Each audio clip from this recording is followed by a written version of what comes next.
we have Dr. Meagan Tyler, Betiel Baraki, and Heather Brunskell-Evans. Each panelist is going to speak for 15 minutes, and then we'll have 10 minutes of questions, and then we have a 5-minute Skype call from someone called Chiara Carpita, who's going to talk about a campaign that she's working on.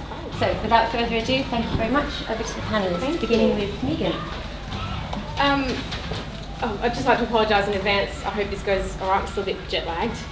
But I did think first things first, I just want to thank Julia for organising today and giving us such a wonderful opportunity to come together and pay our respects to the work and life of Andrea Dworkin. I was never lucky enough to meet her, as I know some women here today were, but I'm so very, very grateful that she existed. Her words have sobered me, inspired me, saddened me, and given me hope at times when giving up felt like a much better option. So today I'm just going to reflect on the ways in which Dworkin's work has become, I feel, kind of like a constant companion throughout my adult life. I first came across her work as a teenager while taking one of Sheila Jeffrey's introductory courses at first year uni. Dworkin was only mentioned in passing then, but I knew that I wanted to find out more, and so I went and read Intercourse, which threw me into a total tailspin for months. Felt like everything I knew wasn't true anymore, but at the same time her words rang true, and I did want to keep reading and kind of found it a very uncomfortable experience, but I kind of come back to those words so often as the years have rolled on. Some years later I found myself launched headlong into a PhD on the industries of sexology and pornography, and only a few weeks after I'd enrolled, Dworkin died, and we held a small memorial event for her in Melbourne on what I remember very clearly to have been an unseasonably warm autumn day. Plenty of women packed out the seminar room to share readings and thoughts about Dworkin's life and work, but many were silent, and I was one of them. I didn't know what to say. I'd only recently discovered feminism, but I still felt a great loss, one that at the time felt very cowardly, actually.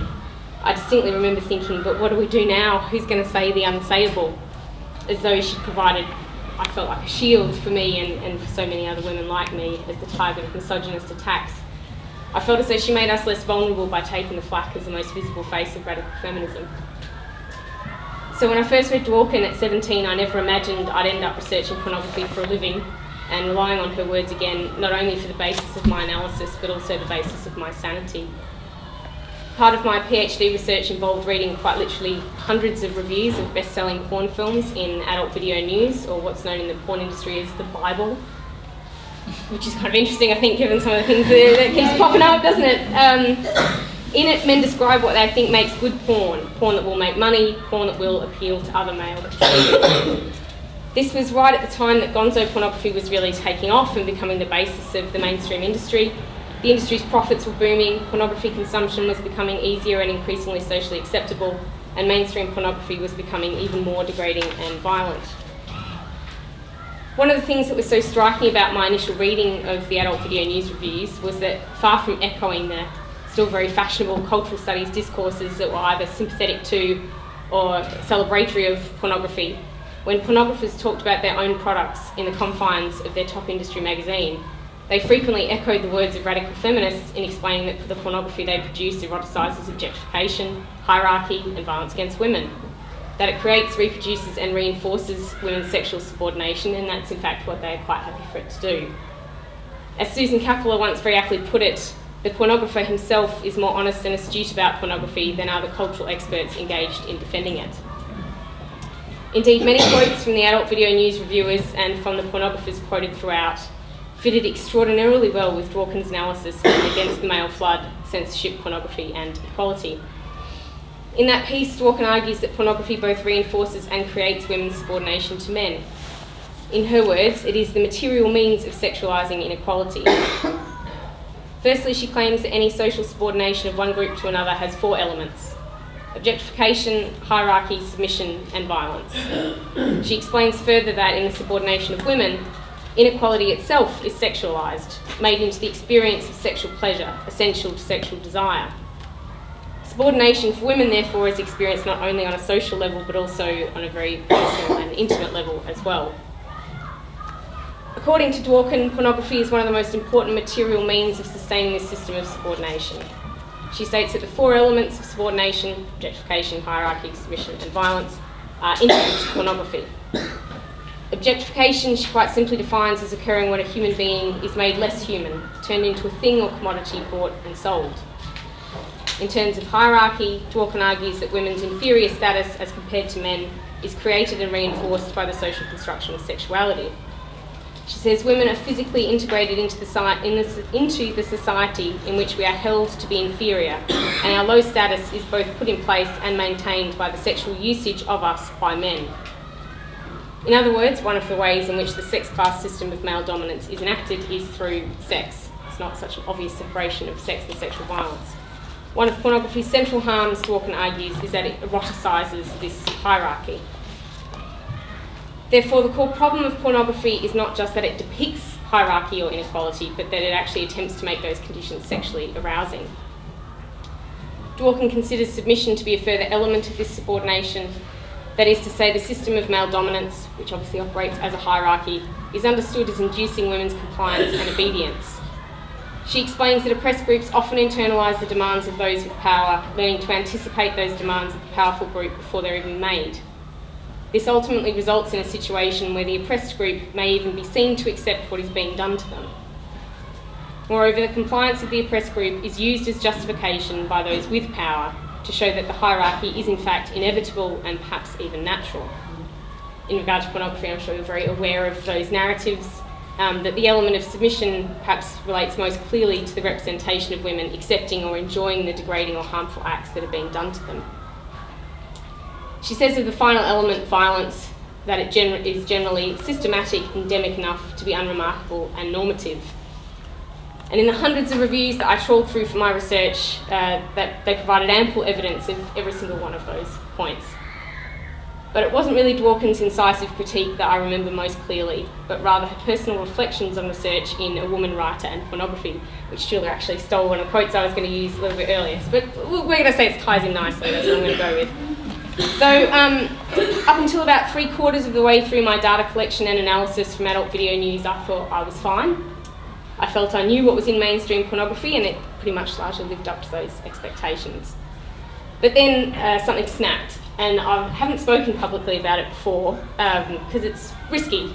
If you talk about this in academic circles, given the pretty nasty debates that still go on about porn, there's a sense that you're not objective anymore. You know, heaven forbid you feel something about your own sexual subordination or that you empathise with other women. And so, yeah, I suppose it's something I haven't spoken about, but I hope it makes sense as to why. So when I felt like something snapped, I became tired all the time. And for those of you who've done a PhD or are in the midst of completing one, that probably doesn't sound too unusual. I thought I was ill, maybe just working a bit too much. I could get through 10 to 15 reviews or so in a day initially, but it got down to 1 or 2. And then the crying started. I couldn't read any more reviews without crying. And then the nausea. The snide way in which these men wrote about the pain on women's faces and their sexual enjoyment of it was quite literally nauseating. To make matters worse, the process was making my whole world seem pornographic. Everyday objects started to take on sinister meanings for me. And I clearly remember this incident. Helping my sister prepare dinner one night, the steel kitchen utensils and the carrots suddenly looked like something out of an S&M scene. It felt as though something in my brain had been broken, and I was deeply worried that it could never be fixed. I was fortunate enough to have a friend remind me of a line about a telephone wire in Dworkin's A Woman Writer and Pornography. And reading that piece again saved me from feeling as though I was losing my mind. In it, Dworkin writes about her own research into filmed pornography and still images, and also on some of her work on SARD as well. She says, the reading itself made me physically sick. I became nauseous. The President's Commission on Pornography and Obscenity reported this as a frequent effect of pornography on women, and then concluded that pornography had no harmful consequences. Personally, I consider nausea a harmful consequence, not trivial when the life involved is one's own. I became frightened and anxious and easily irritable. But the worst was that I retreated into silence. I felt that I could not make myself understood. I nearly collapsed from fatigue. Physical fatigue because I hated to sleep.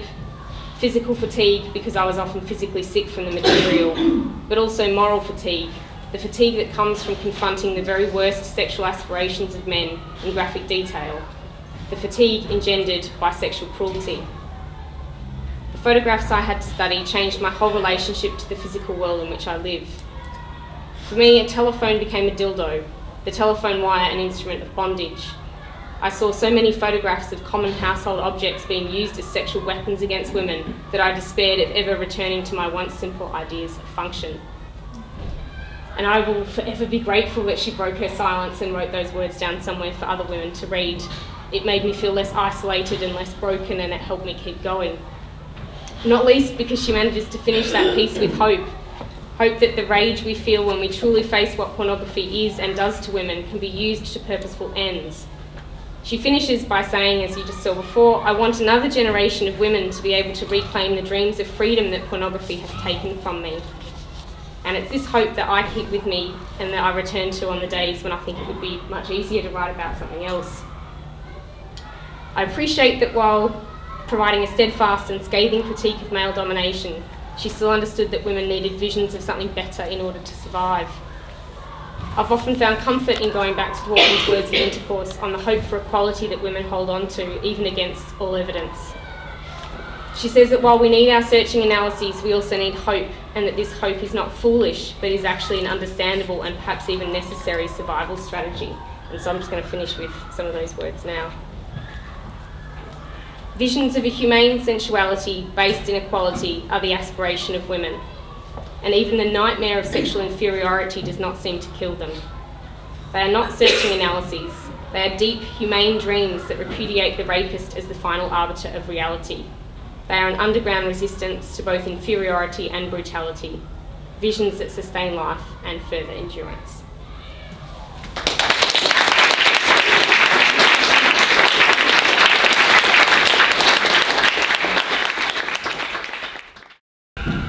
Hi everyone, so my name is Betty, and I'll be talking about the press's role in the promotion, mainstreaming and normalization of the porn and sex industries.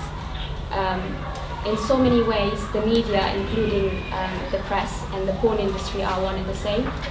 In fact, many of the owners of the press are now pornographers, like, for example, Richard Desmond, the 57th richest man in Britain, owns the Daily Star, the Sunday Express, OK Magazine, New Magazine.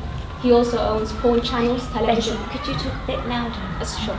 He also owns porn channels, Television X, Red Hot TV, which feature a lot of teen castings, very young-looking women having sex with much older men.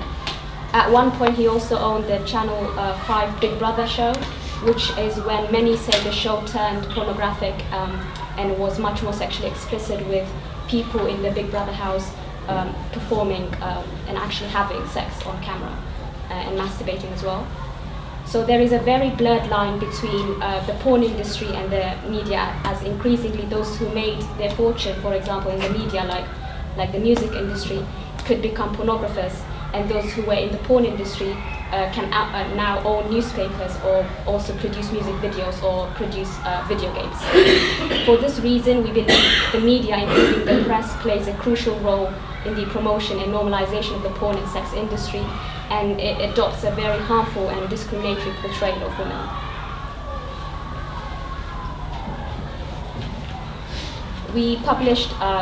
Object published a report just recently to highlight the extent to which women are misrepresented in the press, particularly the tabloid newspapers. We know that violence against women and girls cannot be prevented unless the attitudes that excuse and normalize violence are changed. Addressing this must include tackling how the press portray women and report crimes committed against women by men. During the Leveson inquiry in 2012, we submitted a written and oral evidence highlighting the extent to which women were degraded as sex objects. We found that articles which appeared to present violation, fear, and lack of consent as appealing were commonplace, and were also placed next to adverts for pornographic content or for sexual services. And in the recent report that we published a few weeks ago, we continue to find that the portrayal of violence against women by the media, coming across as sexualized and titillating as opposed to human rights abuse, is widespread. Violence against women and girls is also juxtaposed against naked bodies or porn ads. We also find that in some instances the abuse of children and women was made invisible, and often there's a lack of context in reporting violence against women. and which often leads to reinforcing rape myths and stereotypes about victims, perpetrators, and the meaning of consent. This way, the press plays a part into making violence against women and girls seem normal and inevitable, thus contributing to an increasingly conducive context for rape and sexual abuse to take place with impunity. Here are a few examples of what we found in newspapers. It is important to know that all these case studies in the report were purchased at child's eye level next to ordinary newspapers. They're not age restricted at all. So what we found is, this is the first example of how violence against women is trivialized. The press continues to reinforce rape culture, where sexual harassment of women is presented as entertainment. Leaked pictures, including upskirt images, bend-over cleavage shots, crotch shots, bum shots, all imply lack of consent on the part of the women. In spite of this, in spite of the new legislation, revenge porn being introduced, however, because the law says that you can it's only illegal if the perpetrator was intended to cause distress, and they claim that they're doing it for financial gain, and therefore the law doesn't cover them. So, yeah, violence against women and historical abuse, human trafficking, and prostitution cases were also all reported. Were also reported for titillation purposes. In fact, there were no experts interviewed to reveal the extent of the problem, no mention of statistics, no context provided. So this is an example of the sport covering a case of 2 women from Nigeria being trafficked into the UK and forced into prostitution. But the entire focus of the story was on rituals and black magic that the women allegedly practiced. And this article was further juxtaposed next to porn ads of a naked woman bound and gagged with the title, "Become Her Master, Kinky Black Slut." So this second thing that we found was historical abuse were often trivialized, and this is a case of Jimmy Savile's abuse of young women and girls, put next to upskirt images and porn ads. The kind of porn ads featured next to Jimmy Savile's abuse were entitled "Tight Teens," as well as an image in a school uniform with the caption "Ripe Students, Raw Sex," another with the "Young and Wet 18+ submissive babes just wanna please." And also we also found sexualization of children and young people was widespread. So ads such as "Uniform Teens," "Teen Virgins," "Granddad, we love you," these are porn ads that I thought we don't need to see them. We bring you and this is another one, "We bring you the freshest, youngest girls dressed in their genuine uniforms," show that the objectification and sexualization of young women and teens is commonplace, and it also includes sexualization of incest. Furthermore, there was an issue with language. We found that language that reflects pornography is often used when reporting sexual violence. So one case that we found was a man raping a 15-year-old young woman, and the headline was "Underage Sex Holiday, Rep Dodges Jail." So in this case, the term underage sex implies consent when children under the age of 16 cannot legally give consent. And it also reflects the language of pornography and how journalists have become accustomed to using language influenced by pornography when reporting violence against women. So this is porn that sexualizes teen sex and uniforms and all that. If you next one. Yeah. And then obviously we have women reduced to the sum of their body parts, sexual objectification, and how their sexual availability and accessibility is often seen the most important characteristics, and their interchangeability is often emphasized as well. Next one. And we also found women who are not of European heritage, particularly black women, are regularly objectified according to racist stereotypes, often linked to racist tropes that date back to colonialism and slavery. We also found older women are also objectified according to ageist stereotypes. And with it we found that derogatory and hateful language in newspapers was widespread. For example, women were seen as sexual objects to be used, such as sluts and hoes. One example of the title that was used for example, the black woman over there, what it says is slutty, tarty, cheap-looking black hoe with their clients. So this is like in everyday newspapers, tabloid papers. Yeah, next one. We also found that often what we get from our opponents is that sexual objectification is liberating.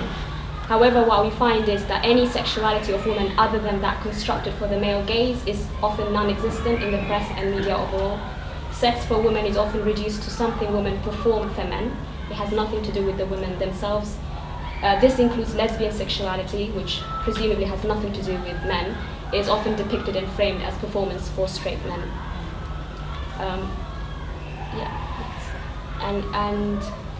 We also found women are either objectified or completely erased. So during the Wimbledon Championship last year, articles that covered the female championship focused on the body parts of the female tennis players. The title was Wimble Bum, with the journalists taking pictures of their bums and their cleavages. Again, this is, they haven't consented to this yet. In any other environment, it would be perceived as sexual harassment. But with the papers doing it, they're basically saying it's okay to do this to women. And then finally, what we found. Is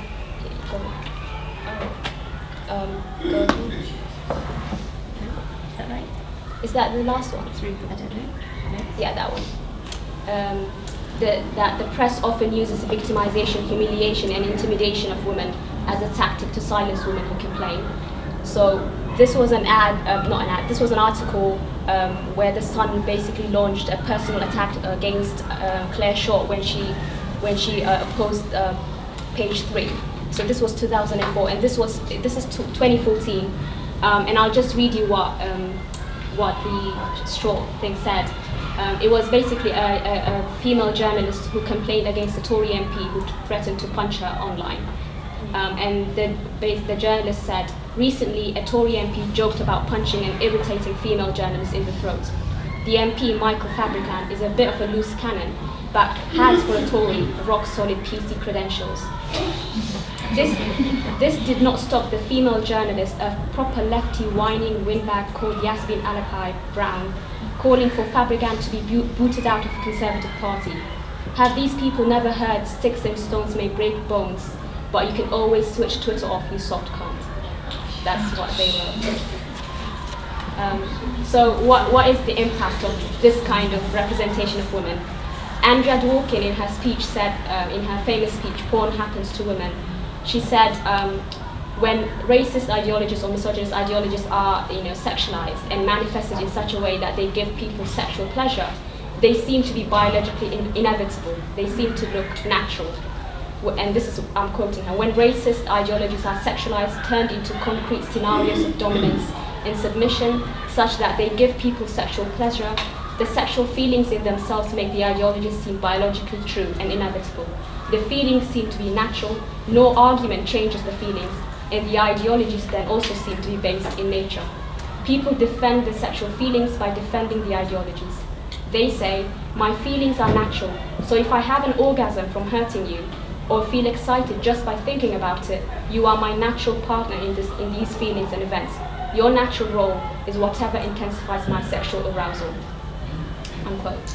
So I find whenever we go to schools to talk about porn and the harms and media sexism, I find these exact same rationalization from students that I talk to. So although both students and teachers really want and enjoy these sessions to happen, at the same time, the students, especially the young women, are very conflicted and confused. I find that there's a huge gap between what the boys know and what the girls know. So one example is I found the boys, and I usually teach 14, 15, 16-year-old kids. And what I find is that the boys would have seen everything and they know extreme pornography, like, they know everything. While sometimes the girls don't even know what page 3 is. So there's a huge gap, and it's like a recipe for disaster when they have relationships together. Both the boys and the girls associated sex for women with submission and pain, while for men with domination and pleasure, and they saw this as natural. So often I would ask, do you think porn respects women? and they would say, yeah, no, it doesn't. When I go to universities, they would always say, yes, it does. So that's a huge gap there. When I go to schools, they all say, no, it doesn't respect women. Then I go, so why do you watch it then if it doesn't, respect women? They go, well, it's just the way it is. It's natural. That's what it is. There is no counter narrative to the kind of messages that they're getting, and they don't have an idea of that there is an alternative. One boy, for example, said that sex is painful for women, but in the end, they get over it. They get used to it. And he was 15. So women are usually conflicted and they feel silenced by the porn culture. If they think it's natural, then the alternative is either to completely give up on having a sex life, or putting up with it. The persistent reduction of women to body parts rather than whole persons in the tabloids represents a form of discrimination that is not parallel for men. The normalization of sexual objectification and the role of tabloids in mainstreaming the porn and the sex industries have direct implications for women and girls, as well as men and boys. Sex object culture has implications for body confidence, self-esteem issues, as well as behaviors and attitudes of inequality and violence against women. For this reason, we need to seriously address the adequate regulation of the media. Discrimination against women in the media should be fully recognized as not just relegated to taste and decency, but as a fully human rights abuse issue. The sexual objectification of women is an issue of discrimination and harm. It is possible to draw upon academic criteria and evidence-based scientific research to both construct new guidelines and to back up the need for regulation. There should also be a way for third parties, such as women's rights groups, to complain about poor press reporting that constantly stereotypes and is discriminatory. Currently, the onus is put on individual victims of poor reporting to address this issue and overlooks the cumulative impact of negative and discriminatory reporting. And furthermore, we need to have a consistent regulation of the media, so sexually objectifying images which would be restricted from TV before 9 p.m.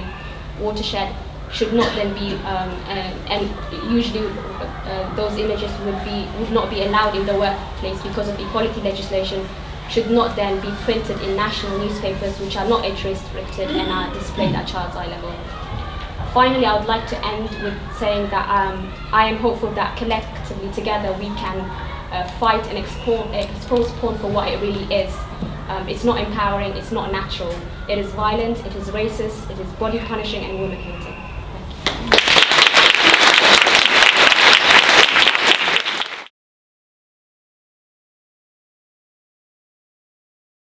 I first read Dworkin in the 1980s, and she was one of my heroes. She was someone who was part of the brave countercultural group of women, there were other theorists at the time, who provided theoretical concepts about sexuality to help us who were not so theoretically developed at that time to analyse and deconstruct patriarchy, so she was extremely influential.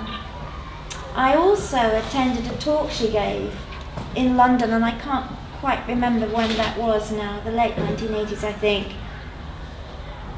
The audience of men and women were stunned into a sort of palpable, pulsating silence that occurs in any situation in which something very profound has been said. However, it was very difficult at that time for even me as a radical feminist to emotionally bear her searing critique of pornography. Two main concepts were very difficult to come to terms with, and that was her clear understanding that pornography was an example of male hatred, and also that women were a sex class. I won't expand on that, but I did find those concepts extreme. True, but perhaps a little too extreme. I recently went back to Andrea Dworkin, and particularly this book. So I'd like to explain, and Meagan has given me courage to do this. Why have I done this? Why have I gone back to Dworkin after all of these years? I wrote this yesterday, and I wrote what I'm going to say in here, and I cut it out, thinking I'm not going to tell these people this, but I've now decided to.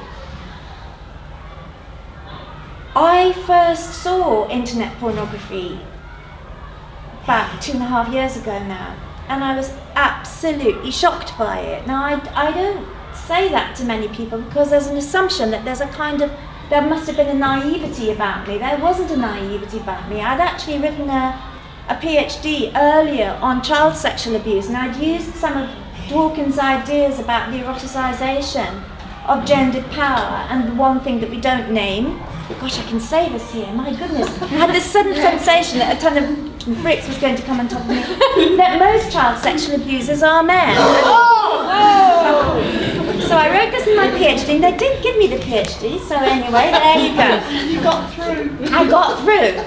So, but given that, I managed to not look at the internet. I didn't want to look at the internet. I protected myself from looking at the internet pornography. And what I realise now is that I was actually preventing myself from understanding some social reality. I knew about this social reality. I'm part of the culture. I could see these kinds of adverts and representations of women. But for me, there was nothing, absolutely nothing, like the visceral reaction I had when I watched internet pornography. And I went through a stage of trauma about this. I mean, I couldn't go and buy a pint of milk without thinking, that young man who's been really pleasant to me, good morning, all right, he's been wanking to images on the internet probably 2 hours before he served me. And how can he have seen those and be still reasonably sane and normal, and people accept that? Sorry, I haven't even got words for it, but you know the kind of thing. Okay. I went through various phases. One was I assumed that only how I fell into this. It's unbelievable, given that I'd written about the normalisation of male dominance. I assumed that I could talk about internet pornography. I assumed that I could say to people, my God, I've just seen internet pornography and it is so violent. And I realised that people were kind of fairly numb to that reaction. Then I assumed that men, right-thinking, nice kind of guys, would say, yeah, those guys over there, they watch that internet porn, isn't that awful? I realised they watched it as well. I realised it had become so normalised that I couldn't actually talk about the visceral, shocking experiences I was having. But then, the worst thing for me, the thing that has perplexed me more than anything else initially, which is the defense of pornography by women. And Magda, who is my colleague here, sitting in the front, who is a young woman, she knows. I would say to her, Magda, why are young women into pornography? And it didn't matter how many times she answered this question, it never satisfied me. This was nothing to do with Magda's inadequacy. But there was some way that I needed to understand the psychology of the culture. So I went back to Andrea Dworkin, and little did I know that when I was reading her as a young woman, I would return to her with such gratitude at my ripe old age. Okay, so I want to say something about how I'd experienced the book at the beginning. It hadn't particularly grabbed my imagination in the 1980s. I'd been more interested in her analysis of pornography itself.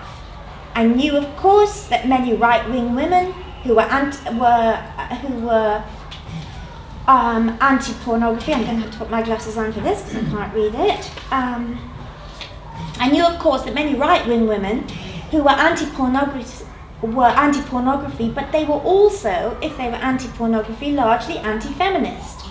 This didn't really concern me too much. I was part of a radical feminist social movement that shored up my own position.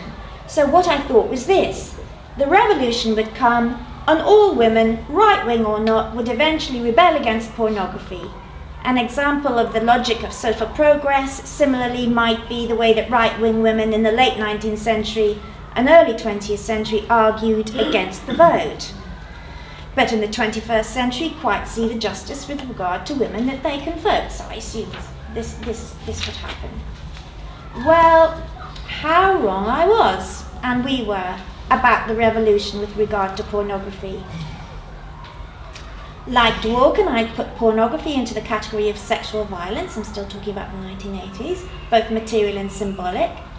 But by the 1990s, two things had happened with regard to the feminist exposure of male violence. Firstly, issues of the ubiquity of sexual violence, rape, what we called wife battering in that period of time, and adult child sex became part of mainstream discourse, but stripped of their feminist analysis and aided by a redefinition of terms, so that wife battering became domestic violence, for example. And there was little resistance in the 1990s from feminists themselves, apart from, of course, some hardy, perennial, radical feminists, like Sheila Jeffreys, for example.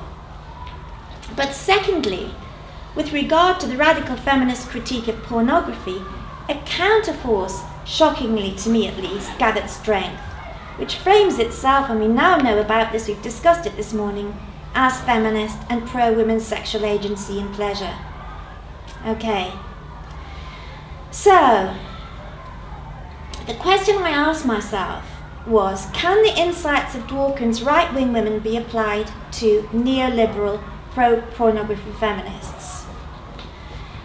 A little bit about the book. By right-wing, Dworkin is actually referring to republicanism, a political party which can't be directly mapped onto the Conservative Party or the right wing in the UK.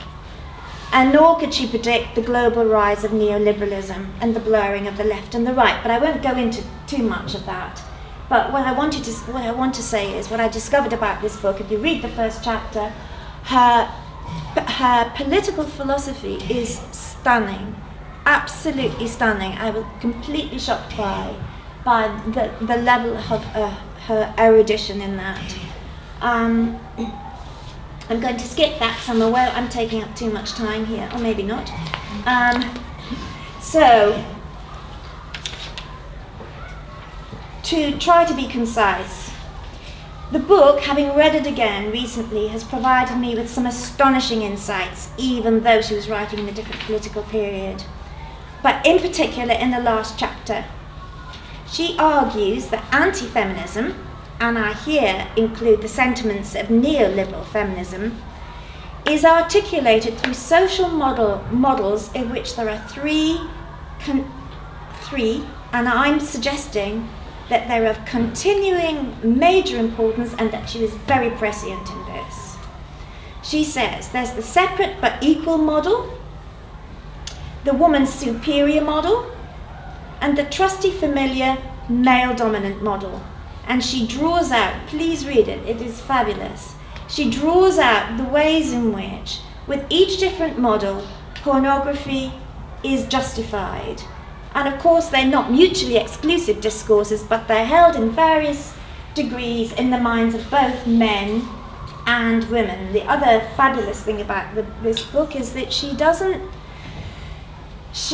because she's writing about women, that sense that I think I used to have, that she polarized men as totally dominant and women as the passive victims, she addresses the way in which women are complicit in this, because the women too have these models in their head. It's not just men who have those models, it's women who have those models. So, it's these models, I think, that can be utilised for the purposes of understanding neoliberal pro-pornography feminism. I'm going to read something out from that chapter, and it belongs to the last model. But first, I'm just going to tell you something she says in the beginning of the book, not in the first political philosophy chapter.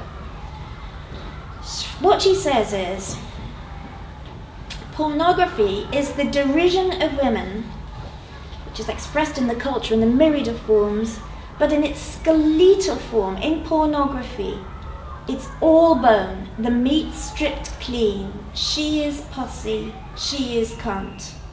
And that was the shock that I had when I first saw internet pornography a couple of years ago.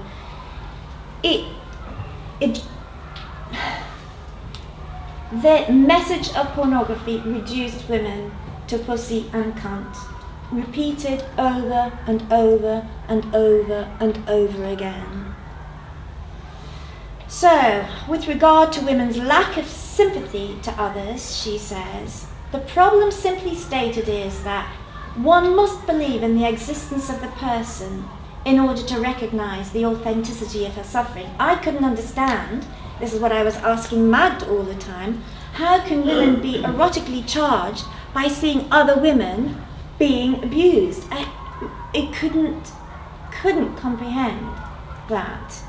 And so Dworkin says, neither men nor women believe in the existence of women as significant beings. It is impossible to remember as real the suffering of someone who by definition has no legitimate claim to dignity or freedom. She writes, the woman hangs on to the very persons, institutions and values that demean her, glorify her powerlessness, insist upon constraining and paralyzing the most honest expressions of her will and being. She becomes a lackey, serving those who ruthlessly and effectively aggress against her.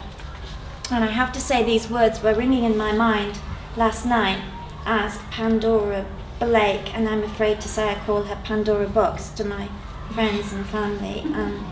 She's now become a household name. She's my nemesis, my bête noire.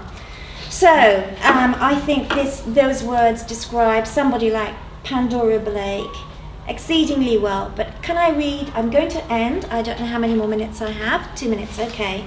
I'm going to read the words of Dworkin herself. Remember I talked about 3 models.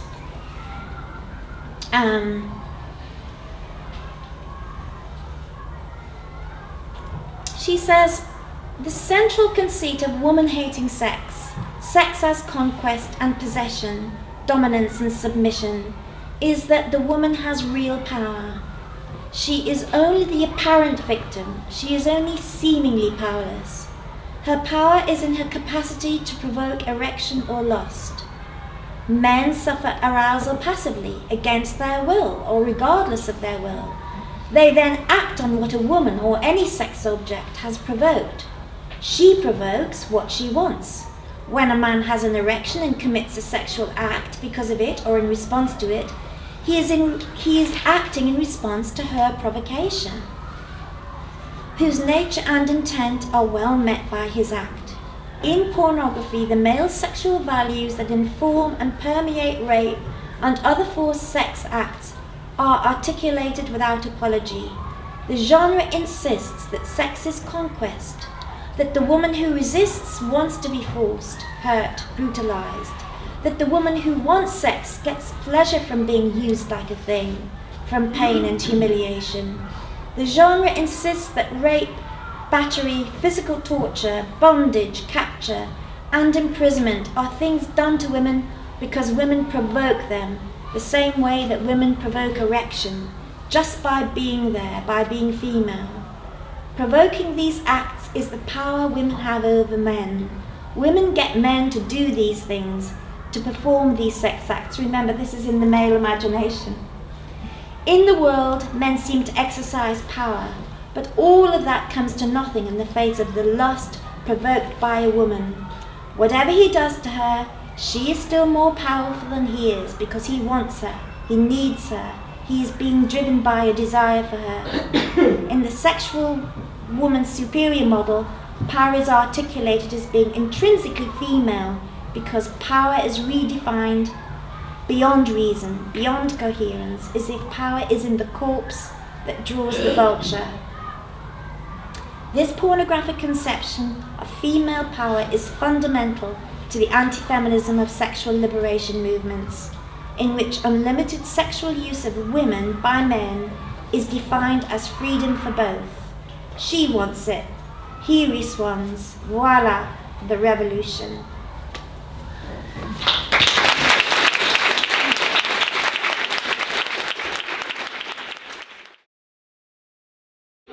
questions from the floor. You must have questions. Yes. Just mainly for Betty, you talked about how we need more media regulation and control.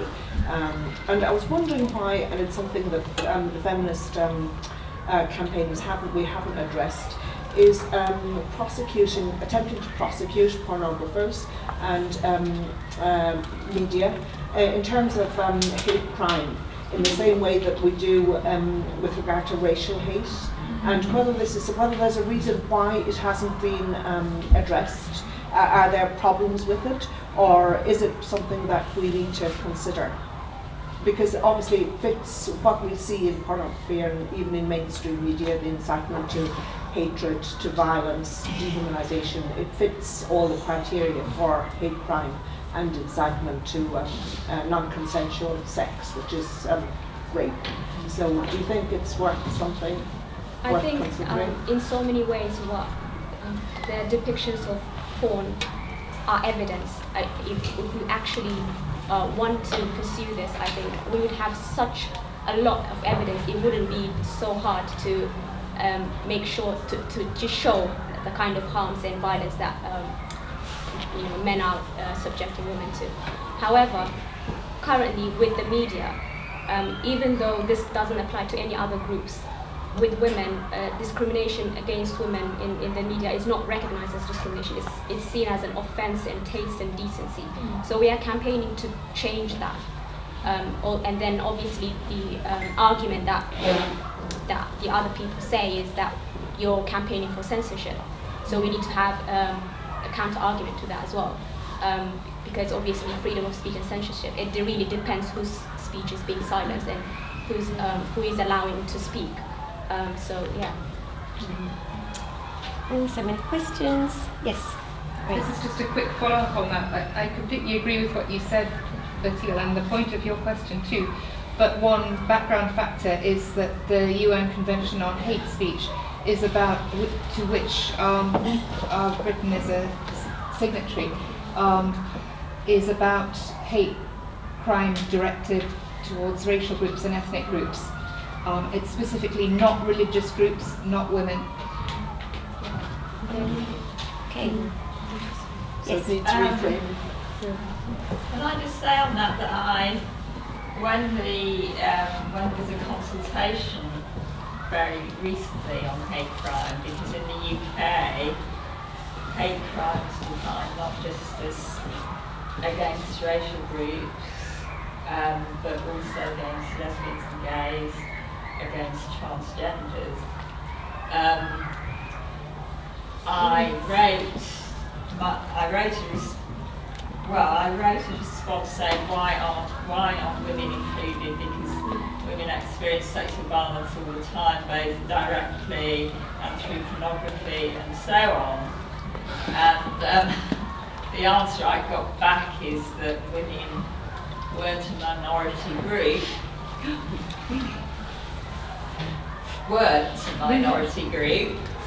And were half of the population, and hate crime only applied to minorities.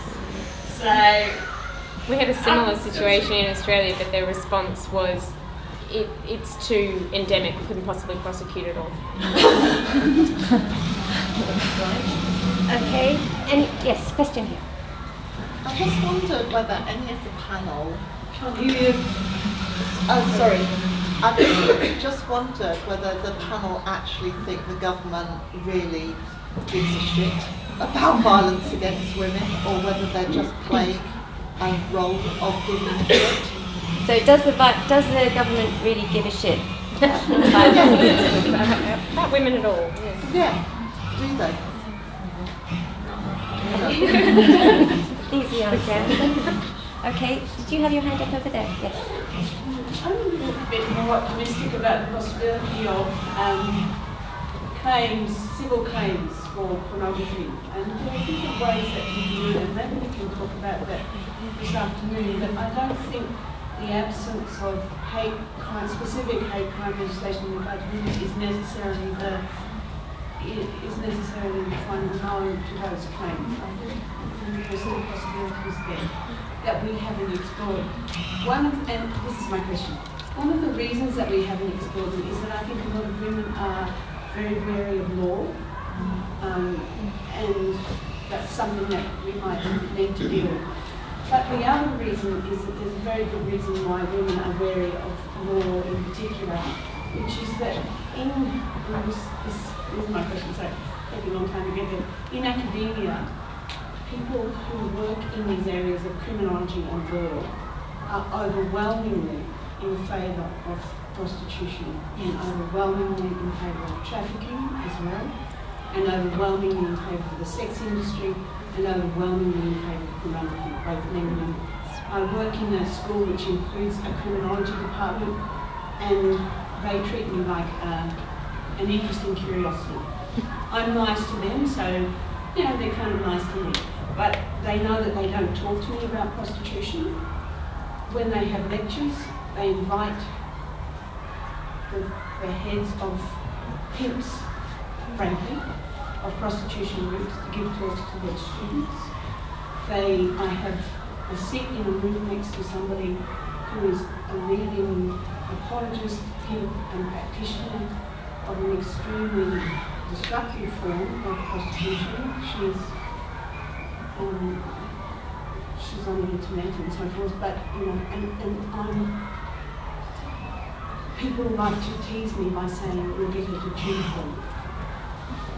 So, the whole of academia, and this ties back to what Ray was talking about this morning, the whole of academia, almost entirely academia, is constructs itself as a source of expertise that is pro the sex industry.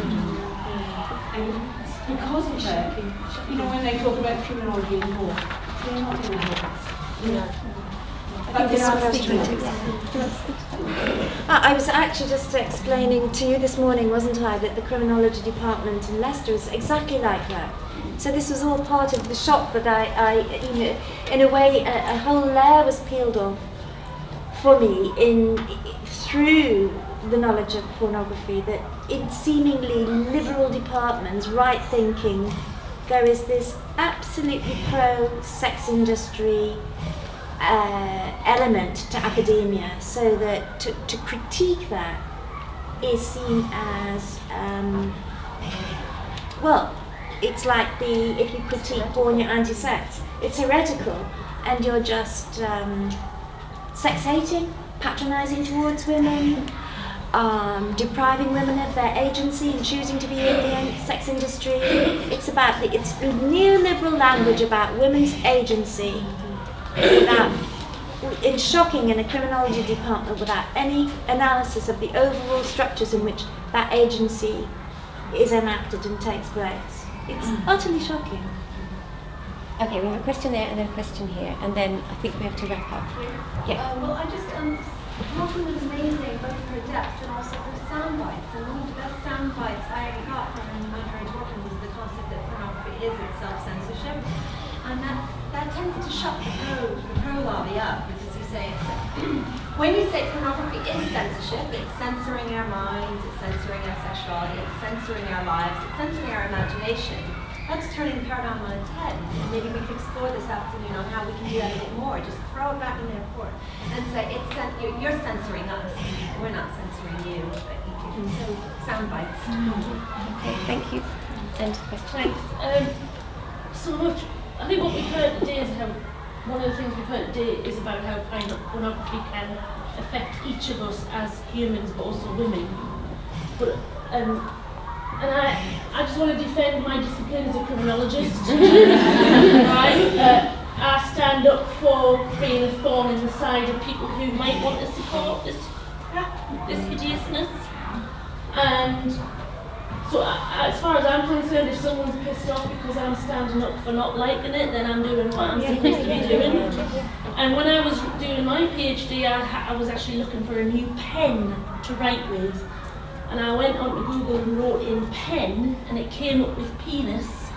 And so I understand your shock, because I thought, well, hang on a minute, if a 4-year-old writes in pen, this is what they get.